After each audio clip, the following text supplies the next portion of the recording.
thank you so much for tuning in. I am very excited for our next speaker, and I want to take this special moment to officially introduce her. So, Beca Lewis writes, speaks, teaches, and coaches how to shift perceptions and lives towards infinite possibilities. Beca shares that what we perceive to be really magnifies what we perceive magnifies. This means that shifting our perception is the only way to make a permanent change that we desire. Her intent is to make rewriting the stories of our lives easy. I like that. Joyful and eminently practical. She is an author of the nonfiction series Shift series, books based on systems called The Shift, which she began officially teaching in 1992. She is also the author of another fiction series called The Karas Chronicles, The Return of Era, and The Chronicles of Phantom, plus several short stories advice books. Since 1999, Beca has been writing a monthly and sometimes weekly blog. Beca has also written 2 free email series as well, the Daily Nudge and The Truth for Today. In addition, Beca hosts a podcast, Shift the Story and Shifting the Stories. At 16, Beca found her own dance studio. Later, she received a master's degree in dance from UCLA and founded the Harbinger Dance Theater, a multimedia dance company, while continuing to run her dance school. You can find everything about Beca, which we will share. You have to listen to the presentation first at the end of this beautiful interview with Beca. So welcome, Beca, to our online series, How to Build Wealth by Optimizing Your Health. Welcome, Beca Lewis. Thank you. I'm glad to be here. Thanks so much. All right. So we're really excited to have you on today. And specifically, one of the reasons why we wanted you on to really share your wisdom is on one of the things that you have written on the 28 days of building a wealthier you. So let's start with sharing, I know a little bit already from your bio, but what really inspired you to do the work that you do, and specifically for the 28 days journey? With the 28-day shift to wealth. Yeah, I just looked out my window and it's raining. So there's wealth right there. A lot of water is coming down. Yes, it's been raining a few days here too. I'm taking that in as abundance shining and dropping down on us. And that is partly what the book is about. It's about wealth is it's not money. Actually, money is the last thing that we should be calling wealth. It's a result of our understanding what wealth is. But how I got started with that was, you read all that about, I started teaching The Shift back in 1992. And then I wrote a book called Living in Grace. And in that book was like, someone looked at it later and said, okay, this is like about 12 books in one. And I thought at the time, no, it isn't. This was it. This is the only book. And then as I started teaching more and people talking to me, I realized that I needed to divide the book up into smaller sections and make them more practical and like workbook type books. And that's how the 28-day shift to wealth came about, because, well, it was kind of a little more specific. I had met my husband and we had moved around the country. And at that time we were living in Idaho, which we don't live in right now. But I was taking a walk and I was asking myself, what can I write that would be really useful for people, that would make a difference in how wealthy they felt? Or what should I write? I didn't know. I wanted to do something that I could send something every day for 7 days. That was the whole idea. And the idea that I would write about wealth was the thing that popped in my head. So I wrote a 7-day series called The 7-Day Shift to Wealth. And people love that series. It's still out there, not as a book, as a podcast. And then people wanted more, so it grew into the 28-day shift to wealth. So I just took the word wealth and made it into 28 days. It's a practical workbook. It's like I write in the beginning of the book, it's 1 minute of reading, 1 minute of writing, and then the rest of the day thinking about it. Because as you said at the beginning, what you perceive to be reality magnifies. So whatever we think is true, that's what we get more of. So there's much more to it than that, but that's the basics. So why not change the way we think about things? And that's what the whole book is designed for, is to change the way you think about wealth. No, I love it. And honestly, that was my intention of putting on this particular show, is to speak about wealth from all holistic, well-rounded perspective of it versus just the monetary, because Right.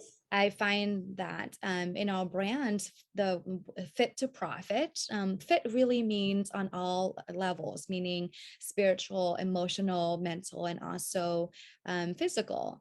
And so, and when we think about wealth, it's the same thing. It's like it's a wealth of love, right? A wealth of connection. And Mhm. ultimately, I love that you said monetary money is last, because I honestly, if it's all about the money, this show wouldn't happen, to be really Yes. honest with you, right? We And wouldn't be you doing wouldn't, anything. yeah, you wouldn't be here. But it's the wealth of well intentioned, that what I want to put out to the world and what you're about. That's why collectively we're here together to Right. create this container or this space, so that we can share this type of information with people, to allow people to see that there's more to wealth than just money in the bank, and just really being able to see from different angles of how to really create that from internally. And so I would love to hear more about what inspired you to think about wealth in that way. Or I believe that every single one of us have has we have our own story of why we do what we do. So I would be curious to know what brought you to talk about wealth in this way, and why this book, and what drove you to put this book out there to teach people this new practical way of thinking about building wealth.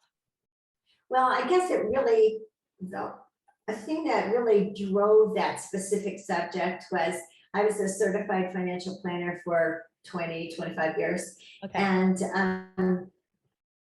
so it was an interesting period of time. So as you said, I was a dance major, and then I got my master's in dance. And so art was my whole thing. But then Right. I realized that I'd been running a business all along, Right. because I had a dance school and I was teaching and I was earning a living teaching dance. So, but then I decided to learn about business, and there's a process of that. I ran a couple of women's networking organizations, and eventually landed in financial planning. And that really showed me a lot of things. That the artist side of me said, well, I wish my artist friends would understand more about business so they could be wealthier, because there is a system to wealth in that sense. And then I wish those people who only work for wealth would understand what my artist friends knows, that life is more about wealth, about money. And I think everybody needs to have enough money to thrive. This is not about, oh, we should live in poverty, that's ridiculous. But if we start with the outside picture of money, then we forget the whole reason why we wanted it in the first place, which Yes. was the sharing and the love, and caring for other people, and the time with other people. Trading money for time, or time for money, is you have to be careful, because why would you give up time? And I've been guilty of this. So this is partly why I wrote the book, because I love working. And so put me in a system where I think work is fantastic. Right. So put me in a system that says this is how you do it and this is how you work. And I would go to work at like 6 in the morning and come home at 8 at night, and I was perfectly happy, but nobody else was. So Yes. I missed out on a lot of things, and it took me a while to figure it out. But the more I did financial planning for people, the more I realized that I could help them make money, but if I didn't help them first see what the value of their life was, then I wasn't doing them much good. And that's why I ended up really focusing on teaching the shift system, And wealth is such a huge part of it because we're so screwed up about how we think about wealth. Mm, It's yes. just, it's horrible.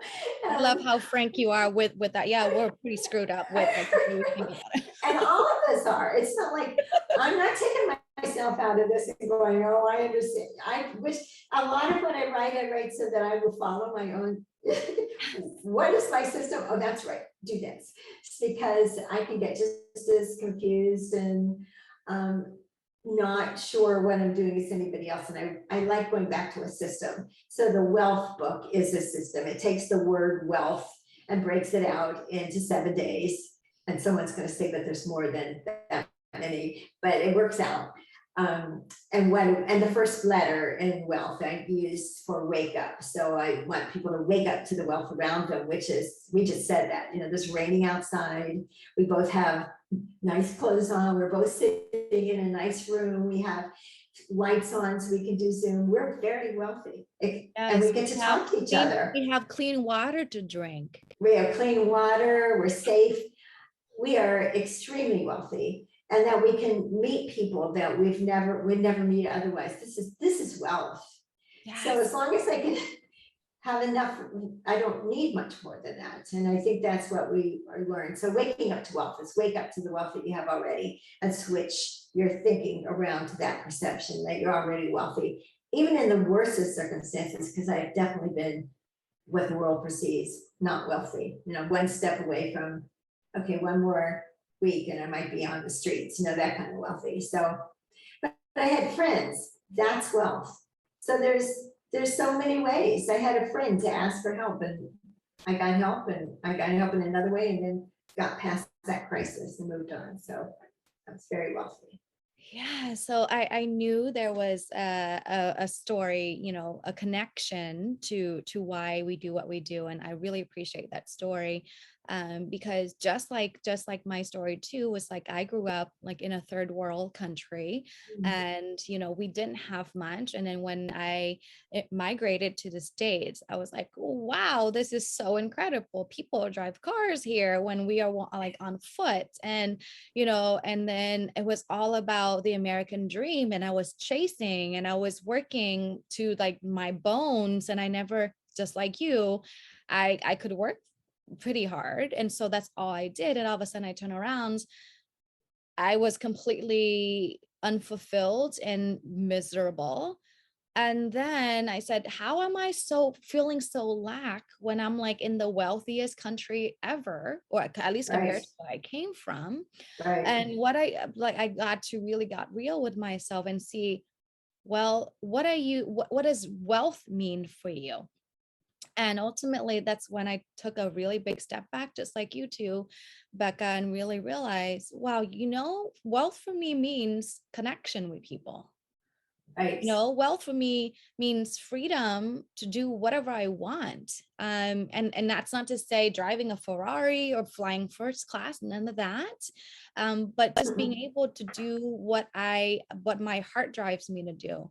And I think with going through that burnout and really having that comparison where I am now versus where I was really real, was that, you know, wealth is on all levels, and it has to, and also too, I've lost, you know, a couple of friends to suicide and, you know, things like that because they felt lack of self-worth.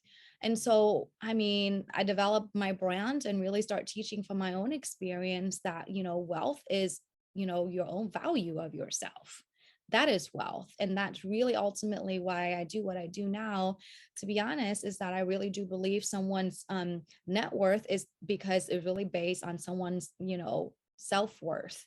And Right. and being able to see that, and your share was very enlightening in a way, was that you can chase the money, but at the same time, that was not what keeps you alive or wanting to live another day of working 18 Right, hours. yeah, I'm not working 18 hours because, you know, you can love work all you want, but if it's not, in the end, you're missing a whole bunch.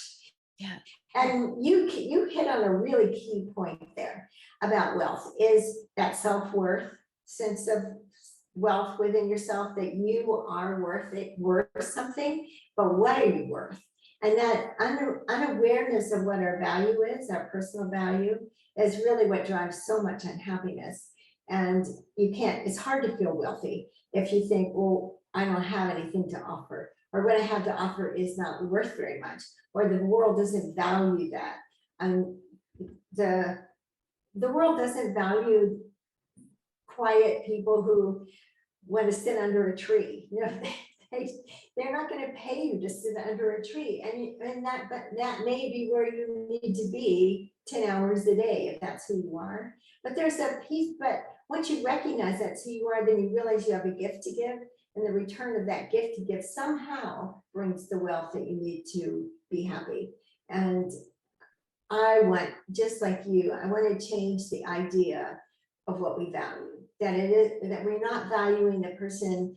We need people that run big companies, and we need presidents, and we need, all the people that do their job, but we also need the people that do the small things, what we call small things. When I need a handyman, I need a handyman. And that is so amazing that they're so gifted in that way, that they can see something and fix it.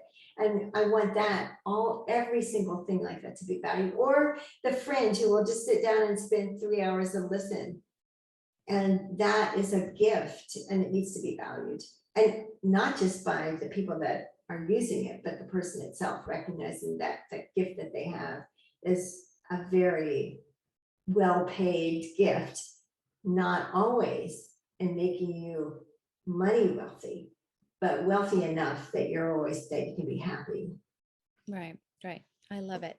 So in your line of work prior to the 28 days and the workbook and all of that, what do you think was the challenge then and now teaching wealth in this way? What has been the biggest challenge for you in really sharing this concept and having it really applicable for people?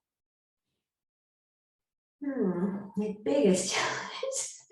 Sometimes the biggest challenge, I think, as it is for everybody, is just to keep going, because you don't always get back immediate response that what you do is worth something. And so that's where it comes back to, that you have to know within yourself that what you do, you're doing it for yourself because it makes you happy. And you may not see, I'm a gardener, so I can go outside and plant a tree, but I might not see its full growth because I might not be here when it is. Or I can plant carrots and I've got to wait 4 months, and I will eventually see a carrot. But I can write a book and send it out into the world, and I don't know what it did, or if it helped, or why. And that's not just me, that's for everybody, that the things we put out. I think that's the hardest thing, is to keep on going when you don't get that immediate feedback, and realize that that isn't the feedback we need, because the feedback comes in other ways. It doesn't necessarily come from, I write a book and if someone gives me money and then tells me, oh, it was fantastic. Not that. It might be that I go to the store and the grocery clerk smiles at me. That's my feedback. So recognizing that feedback comes. So I think that's the hardest thing. And when I first started doing it, a lot of people, you read my statement that I always say, what you perceive to be reality magnifies. And I did start saying that back in the 92. And that was not something that people would say, oh, sure, that's true.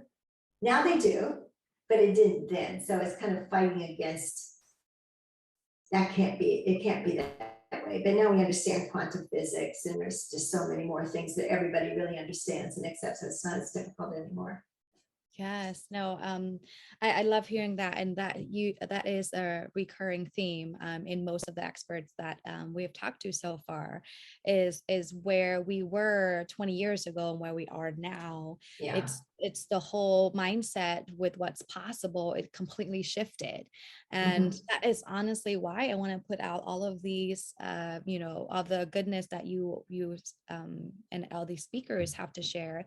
Is the alternatives to looking at things. And there's not particular like one cookie cutter, one way of doing things. And I want people to have access, to all of these ways of how to really build wealth and what it really means for them. So this is fantastic. So Beca, how can we find you? And also last question of, where do you think the work that you do like how far it will take, and how is it going to continue to transform other people's lives? How do I think it will? I think it will because it's true. It's what I'm writing about is true. And as you said, everybody has a different road that they want to find that answer to. So I might not be everybody's particular path, Yes. but but what my hope is that even if it changes one person's life, then it was worth it. So when I first wrote my first book, I said, if this is the only living in grace, wrote other books before that, but when I wrote Living in Grace, I said, if this is the only book I get written, I did what I wanted to do. I wanted to say something that would make a difference, make a difference for people, and that's what I wanted to do. I just think that more and more people are saying the same thing. So you have so many people that you could choose from to follow and to ask for help. And I think that's the main thing, is that we all have to ask for help. And it's always there, from whether it's a person or a book or a class or the woman who smiles at you. It's always helpful. And you can find me at BecaLewis.com. It's BECA Lewis.com, but I'm also giving away that book for you, so people can download the book, and I know you're putting the link up somewhere, or do you want me to say it? Okay, so it's just BecaLewis.com, fit for profit. So I would love to hear from people. I'd love to hear what they would like to have more of, how I could make it clear for them, what would be helpful. All that helps me put the message out better and do a better job on myself and for others. Yes, no, I love it. Thank you so much. I have learned so much from you in terms of what wealth really means for me now, obviously in this season of my life. And thank you again for your book and everything that you are doing and making a difference in your, side of the world. And collectively, we can do this together, so that way we all can benefit. And so thank you again so much for your time, Becca. And we look forward to staying connected. And I will ensure that our audience knows how to find you. I appreciate I you. appreciate it. And I love what you're doing. So just keep doing it. It makes a huge difference out in the Oh, world. So thank thank you. you so much. Thank you so much. You're Yes. welcome.